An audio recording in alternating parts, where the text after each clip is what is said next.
രണ്ട് ലോകമഹായുദ്ധങ്ങളുടെ കെടുതികൾ വിട്ടുമാറാത്ത ഈ ഭൂമിയിൽ മൂന്നാമതൊരു മഹായുദ്ധത്തിനുള്ള കാഹളം മുഴങ്ങിയെന്നാണ് സംശയം. അത് ഉക്രൈൻ റഷ്യ യുദ്ധത്തിൽ മറ്റു രാജ്യങ്ങളുടെ ഇടപെടലാണ് കാരണമാക്കുന്നത്. റഷ്യയുടെ കുർസക് മേഖലയിലേക്കുള്ള സമീപകാല ഉക്രൈനിയൻ നുഴഞ്ഞുകയറ്റം ഉക്രൈനും റഷ്യയും തമ്മിൽ നടന്നുകൊണ്ടിരിക്കുന്ന സംഘട്ടനത്തിലെ സുപ്രധാന വികാസത്തെയാണ് അടയാളപ്പെടുത്തിയിരിക്കുന്നത്. ഈ കടന്നുകയറ്റത്തിന് ഉക്രൈൻ സൈന്യം ഉപയോഗിച്ചത് ബ്രിട്ടൻ്റെ ആയുധങ്ങളാണ്, ടാങ്കറുകളും. അത് റഷ്യ സ്ഥിരീകരിച്ചിട്ടുണ്ട്. ഇത് റഷ്യയെ ഏതു രീതിയിൽ പ്രവർത്തിപ്പിക്കാൻ പ്രേരിപ്പിക്കുമെന്ന് പറയാൻ പറ്റില്ല. ഉക്രൈനും റഷ്യയും തമ്മിലുള്ള യുദ്ധത്തിൽ അമേരിക്ക ഉക്രൈനെ സഹായിക്കുന്നുണ്ടെന്ന് റഷ്യയ്ക്ക് അറിയാം. സാമ്പത്തികമായ സഹായമല്ലാതെ സൈനികമായ സഹായം നൽകുന്നില്ല എന്നതും അറിയാം. എന്നാൽ നുഴഞ്ഞുകയറ്റത്തിനും സൈനിക പോസ്റ്റ് സ്ഥാപിക്കാനും വിദേശ രാജ്യം ആയുധം നൽകി സഹായിച്ചത് റഷ്യയെ കുറച്ച് ചൊടിപ്പിച്ചിട്ടുണ്ട്. ഇത് മറ്റു രാജ്യങ്ങളുമായുള്ള ഏറ്റുമുട്ടലിലേക്ക് തിരിഞ്ഞാൽ മൂന്നാം ലോക മഹായുദ്ധം പടിവാതിൽക്കൽ എത്തി നിൽക്കുന്നുവെന്ന് തന്നെ പറയാം. ഓഗസ്റ്റ് 6 ഏകദേശം 1000 ഉക്രൈനിയൻ സൈനികർ റഷ്യൻ പ്രദേശത്തേക്ക് പ്രവേശിക്കുകയായിരുന്നു. നിരവധി ഗ്രാമങ്ങളും പട്ടണങ്ങളും പിടിച്ചെടുക്കുകയും ചെയ്തു.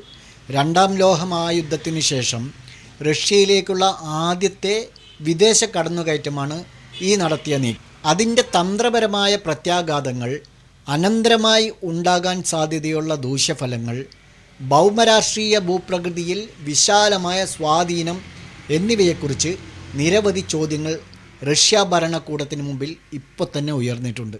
എന്നാൽ റഷ്യയുടെ കുർസക് മേഖലയിലേക്കുള്ള ഉക്രൈനിൻ്റെ ആക്രമണ തീരുമാനം സൈനിക തന്ത്രത്തിലെ ധീരമായ പ്രവർത്തനം ആയാണ് അമേരിക്കയും സഖ്യകക്ഷികളും കാണുന്നത്.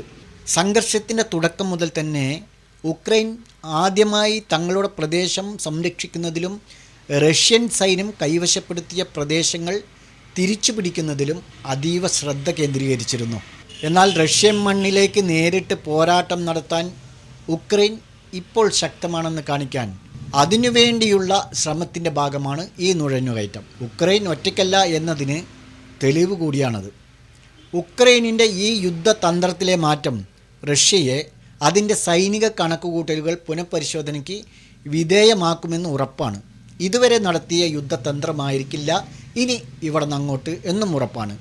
ഉക്രൈനിൻ്റെ ഭാവിയിലെ സമാധാന ചർച്ചകളിൽ സ്വാധീനം ചെലുത്താനും നിർബന്ധിതമാക്കാനുമുള്ള ശ്രമമായി കാണാനാകുന്ന ഒരു നീക്കമായി ഇതിനെ കാണാനും തുടക്കത്തിൽ പരിശീലന അഭ്യാസങ്ങൾ എന്ന വ്യാജേന സൈനിക നീക്കങ്ങൾ നടത്തി രഹസ്യമായാണ് ഓപ്പറേഷൻ ആസൂത്രണം ചെയ്തത്.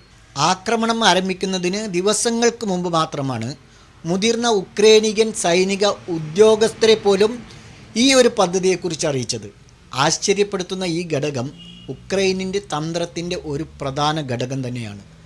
റഷ്യൻ സൈന്യത്തെ കാവൽ നിന്ന് പിടികൂടുകയും ഉക്രൈനിയൻ സൈനികരെ കുർസക്കിലേക്ക് അതിവേഗം മുന്നേറാൻ പ്രാപ്തരാക്കുകയും ചെയ്തു. അവർ നിരവധി പട്ടണങ്ങളും ഗ്രാമങ്ങളും കൈവശപ്പെടുത്താൻ ഉക്രൈന് ഇതുമൂലം കഴിഞ്ഞു. എങ്കിലും 2022 ഫെബ്രുവരിയിൽ സംഘർഷം തുടങ്ങിയ ശേഷം റഷ്യ ഉക്രൈനിൽ നിന്ന് പിടിച്ചെടുത്ത പ്രദേശങ്ങളുമായി താരതമ്യപ്പെടുത്തുമ്പോൾ ഇത് കുറവാണ്. എന്നാൽ നുഴഞ്ഞുകയറ്റത്തിന് മറുപടിയായി റഷ്യൻ സർക്കാർ ഉടൻ തന്നെ അടിയന്തരാവസ്ഥ പ്രഖ്യാപിക്കുകയും കൂടുതൽ ശേഖരം സമാഹരിക്കുകയും ചെയ്തിരുന്നു. റഷ്യയുടെ ദേശീയ സുരക്ഷയ്ക്ക് ഭീഷണിയായി അധിനിവേശത്തെ രൂപപ്പെടുത്തിക്കൊണ്ട് ഉക്രൈനിയൻ സേനയെ ഒരു തീവ്രവാദ വിരുദ്ധ ഓപ്പറേഷനായി മോസ്കോ പ്രഖ്യാപിക്കുകയും ചെയ്തിട്ടുണ്ട്. കിഴക്കൻ ഡോൺബോസ് മേഖലയിൽ മോസ്കോയുടെ ആക്രമണം അവസാനിപ്പിക്കാനും സമാധാന ചർച്ചകളിൽ സ്വാധീനം ചെലുത്താനുമുള്ള കഴിവിൻ്റെ ശ്രമമായാണ് റഷ്യൻ പ്രസിഡന്റ് വ്ളാഡിമിർ പുടിൻ നുഴഞ്ഞുകയറ്റത്തെ കുറിച്ച് പറഞ്ഞത്. മോസ്കോയും പാശ്ചാത്യ ശക്തികളും തമ്മിലുള്ള സംഘർഷം കൂടുതൽ വഷളാക്കുകയും ഓപ്പറേഷനിൽ പടിഞ്ഞാറൻ ഉക്രൈനുമായി ഒത്തുകളിക്കുകയാണെന്ന് റഷ്യൻ സർക്കാർ ആരോപിക്കുകയും ചെയ്തു. ഉക്രൈനിലെ തങ്ങളുടെ ദീർഘകാല ലക്ഷ്യങ്ങളിൽ കാര്യമായ ഇളവുകൾ വരുത്താനോ മാറ്റം കൊണ്ടുവരാനോ കടന്നുകയറ്റം നിർബന്ധിക്കില്ലെന്ന് മോസ്കോ വ്യക്തമാക്കുകയും ചെയ്തിട്ടുണ്ട്. കുർസക് ആക്രമണത്തിൽ നിന്ന് ഉയർന്നു വരുന്ന പ്രധാന തന്ത്രപരമായ ചോദ്യങ്ങളിൽ ഒന്ന്, ഉക്രൈനിൻ്റെ പ്രവർത്തനങ്ങൾ അന്താരാഷ്ട്ര വേദിയിൽ റഷ്യയെ ഫലപ്രദമായി നാണം കെടുത്തുകയും അർത്ഥവത്തായ തന്ത്രപരമായ നേട്ടമായി മാറുകയും ചെയ്യുമോ എന്നതാണ്. നുഴഞ്ഞുകയറ്റം നിസ്സംശയമായും റഷ്യയെ പിടികൂടുകയും അതിൻ്റെ പ്രദേശം സംരക്ഷിക്കുന്നതിനായി വിഭവങ്ങൾ വഴി തിരിച്ചുവിടാൻ നിർബന്ധിക്കുകയും ചെയ്തിട്ടുണ്ടെങ്കിലും ഇത് സംഘർഷത്തിൻ്റെ ചലനാത്മകതയിൽ വിശാലമായ മാറ്റത്തിലേക്ക് നയിക്കുകയില്ല. ചരിത്രപരമായി സൈനിക നാണക്കേടുകൾ ചിലപ്പോൾ കാര്യമായ രാഷ്ട്രീയവും തന്ത്രപരമായ മാറ്റങ്ങളിലേക്ക് നയിച്ചിട്ടുണ്ടാകാം. എങ്കിലും ഈ സാഹചര്യത്തിൽ ഉക്രൈൻ കൈവശപ്പെടുത്തിയ ഭൂമിയുടെ വലിപ്പം താരതമ്യേന ചെറുതാണ്.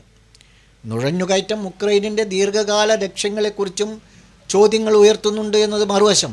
ചർച്ചകളിൽ വിലപേശൽ ചിപ്പായി കുർസ്കിൻ്റെ നിയന്ത്രണം ഉപയോഗിക്കാനാണ് കൈവ് ലക്ഷ്യമിടുന്നതെങ്കിൽ മറ്റെവിടെയെങ്കിലും ഇളവുകൾക്ക് പകരമായി പ്രദേശം തിരികെ നൽകാൻ റഷ്യ സമ്മതിക്കുന്നതിനുള്ള സാധ്യത ശ്രദ്ധാപൂർവം പരിഗണിക്കണം.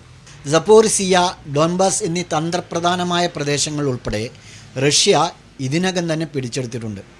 കുർസക് നുഴഞ്ഞുകയറ്റത്തിൽ നിന്ന് നിരവധി സാധ്യതയുള്ള ഫലങ്ങൾ ഉയർന്നു വരാൻ സാധ്യതയുമുണ്ട്.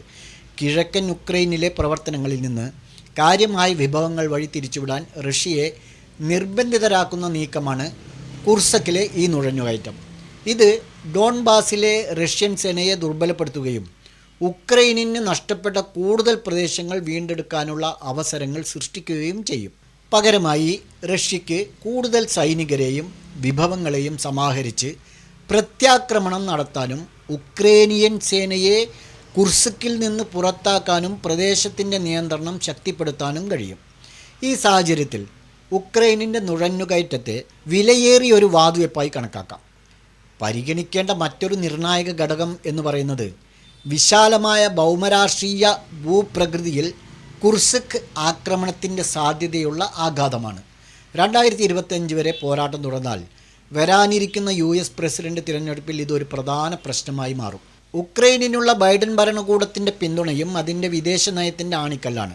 സംഘർഷത്തിലെ ഏതെങ്കിലും പരാജയങ്ങൾ വോട്ടർമാരിൽ ഡെമോക്രാറ്റുകളുടെ സ്ഥാനം ദുർബലപ്പെടുത്തുകയും ചെയ്യും. മറുവശത്ത് വെടിനിർത്തലിന് പകരമായി ചില പ്രാദേശിക നഷ്ടങ്ങൾ സ്വീകരിക്കാൻ യുക്രൈനോട് ആവശ്യപ്പെട്ട മുൻ പ്രസിഡന്റ് ഡൊണാൾഡ് ട്രംപിനും സാഹചര്യം വെല്ലുവിളികൾ ഉയർത്തുന്നതായിരിക്കും. പല റിപ്പബ്ലിക്കന്മാരും ഈ നിലപാടിനെ എതിർക്കുന്നുണ്ട്. ഉക്രൈനിൻ്റെ പ്രതിരോധത്തിന് ശക്തമായ US പ്രതിബദ്ധതയ്ക്കായി വാദിക്കുന്നു. അതുപോലെ കുർസക് ആക്രമണത്തിൻ്റെ ഫലം US ആഭ്യന്തര രാഷ്ട്രീയത്തിലും ഉക്രൈനിനുള്ള അമേരിക്കൻ പിന്തുണയുടെ ഭാവിയിലും ദൂരവ്യാപകമായ പ്രത്യാഘാതങ്ങൾ ഉണ്ടാകും.